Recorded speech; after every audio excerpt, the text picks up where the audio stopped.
Noong 2006, iniutos ni dating Pangulong Gloria Macapagal Arroyo na alisin na sa RSBS ang pangangasiwa sa pensyon ng mga sundalo. Ang problema na yon ay yung anomalies. Kasama na nandyan ang korupsyon. Kanya nasayang ang pagtatag ng RSBS dahil yun sana ang magiging pension house ng AFP, just like the SSS.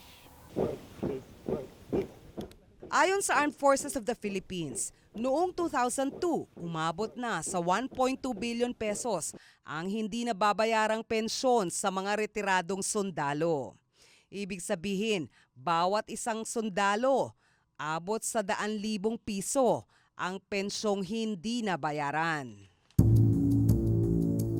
Lumobo ito sa 19.9 billion pesos noong 2013. Kung nagamit sa iba yan, mananagot ang DBM dyan. Sapagkat nasa batas yung pensyon eh. Ang ibig sabihin yan, hindi napapatupad yung umiiral na batas. So dapat panagutan ng DBM yan. Ang pensyon ng mga sundalo ang ipinaglalaban ng Conference Assembly for Unity and Solidarity of Associations in the Armed Forces and Police Retirees, Veterans, Pensioners Incorporated o CAUSA. 10,000 raw ang miyembro ng grupo. Ayon sa CAUSA, mahigit 100,000 retirado ang hindi nakatatanggap ng dagdag sa kanilang pensyon mula taong 2000 hanggang 2012. Kaya we are always at the mercy of the AFP. Yung compassion, yung pagmamakaawa namin, sila naman dapat magiging maunawain at tutulong sa amin. Naninindigan ng CAUSA na dapat makuha ang hindi nabayarang pensyon ng mga retiradong sundalo. Naghain ang CAUSA ng money claim sa Commission on Audit o COA noong Abril 2014.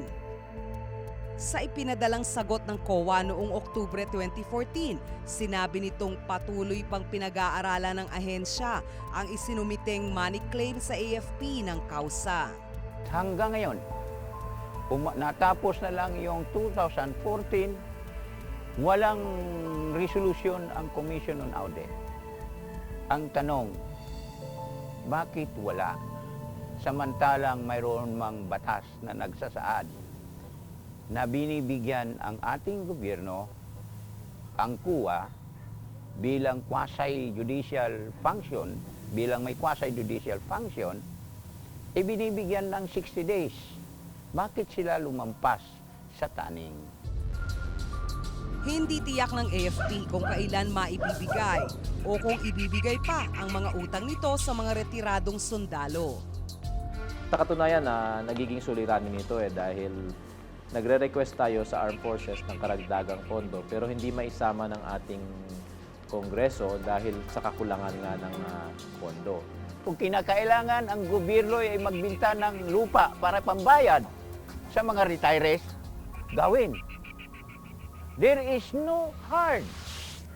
Kung talagang ang ating gobyerno ay binibigyan nila ng pansin ang mga retirees. Sa ngayon, wala pa kaming balak para pumunta sa husgado, no? Because ang gusto namin ay magkaroon muna ng resolution ang aming money claim. Nagsilbi sa bayan ang mga sundalong retirado.